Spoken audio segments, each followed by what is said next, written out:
What's up, YouTube?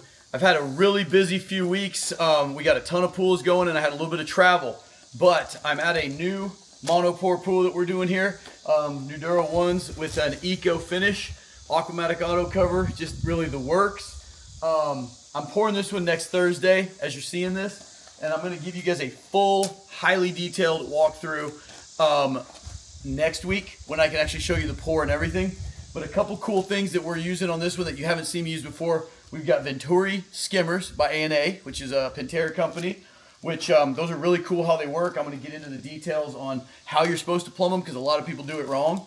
And also a couple of new parts that either we've made and we've got a little patented Cove form that we've got, and then Joey, our buddy at Fab Form, has a really sweet, innovative Monopour leg that he's come out with, and I'm going to show you that right now. You guys have seen me use these things a million times. These are the MP legs. We sell 1 billion of these things for them. We do them for Monopour pools. This is how we usually use them, but a lot of people use them for house forms, whatever. They'll pour their footing in his fast foot bag all at the same time as you pour the walls.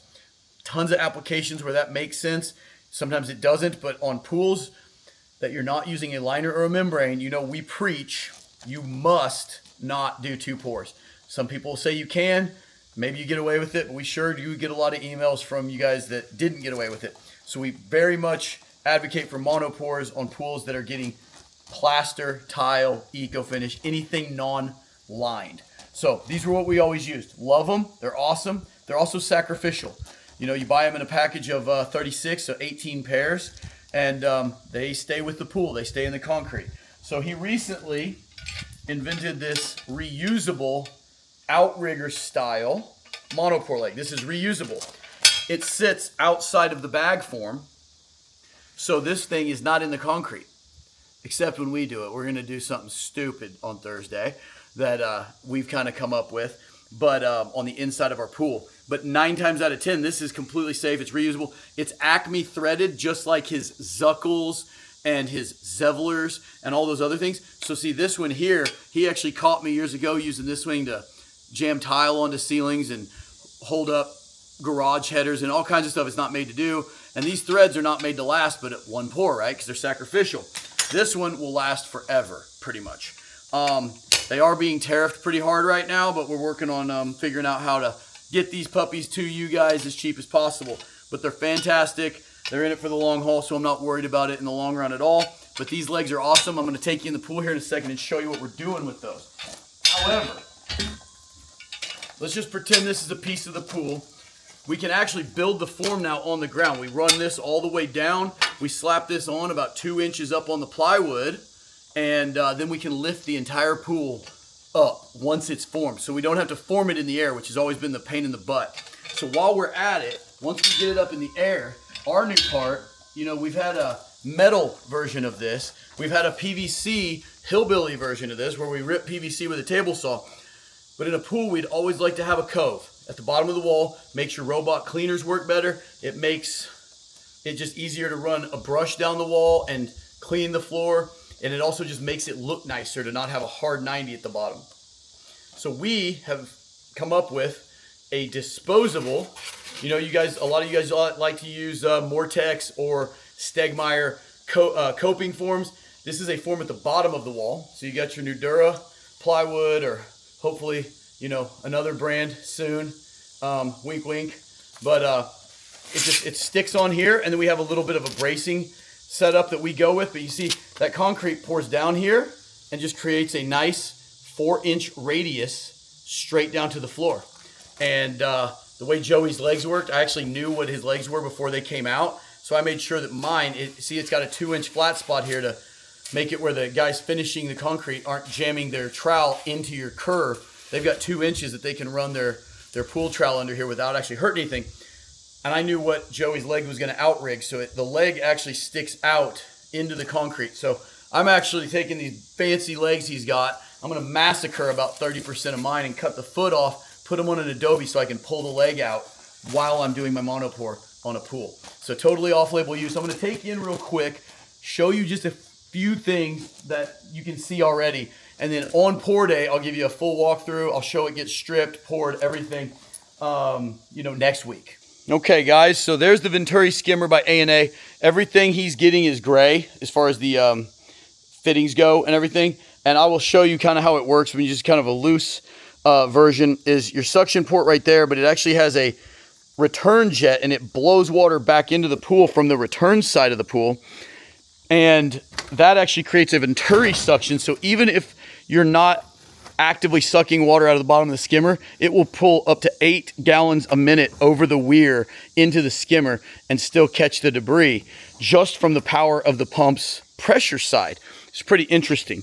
Another thing that you'll notice we did is we've got a hot bow that we made to cut our Geotech foam into shapes. And it is so nice when you get into these crazy complex shapes in a Monopour pool that create difficult shapes. I'm trying to get down there without busting my butt. All right.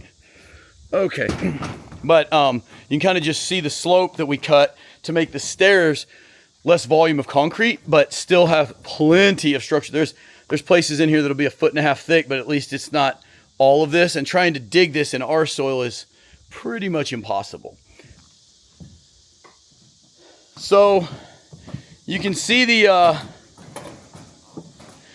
way we've got the cove forms on here. We do have metal brackets coming out that will kind of do the same thing, where it'll hold a 2x4 down close to the bottom of the styrofoam to keep it from trying to float out.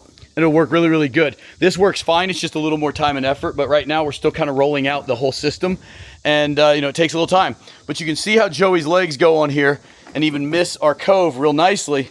The one thing I'm doing in here that I haven't done yet is I'll be chopping each one of these feet off and putting them on adobes, so I can actually have my guys on their knee sliders slide over here. Once the concrete's set up and they're sliding, they will yank these out and I will be able to patch them. Right now our system has been either to use our metal forms that are too expensive or PVC forms that are too time consuming to produce, and we put them down here. Or even sometimes like Marshall and those guys like to leave it out and put them in with Pro Patch later.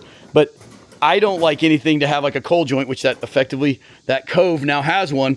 And you also have to take a hot saw and chop these off, the old Monopour legs off into the concrete, and use an epoxy paste over the top of them to keep from rusting back through. Having these completely gone and patched up while the concrete's wet is kind of next level game changing as far as just saving time and effort down the road, as well as just making it a slicker system. I think anything that produces sparks kind of makes it look accidental, and cutting all those pieces of metal has always bothered me a little bit. But this one, just to kind of give you last little details I'll give you today before the big walkthrough, when I've actually got the skimmers and all the plumbing in and lighting in.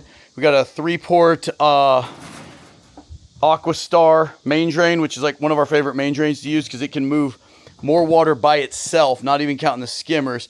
It can move over 240 gallons a minute, which is more than any of the pumps we sell can produce. So that one main drain is already maximizing our pump. So the skimmers are just bonus time.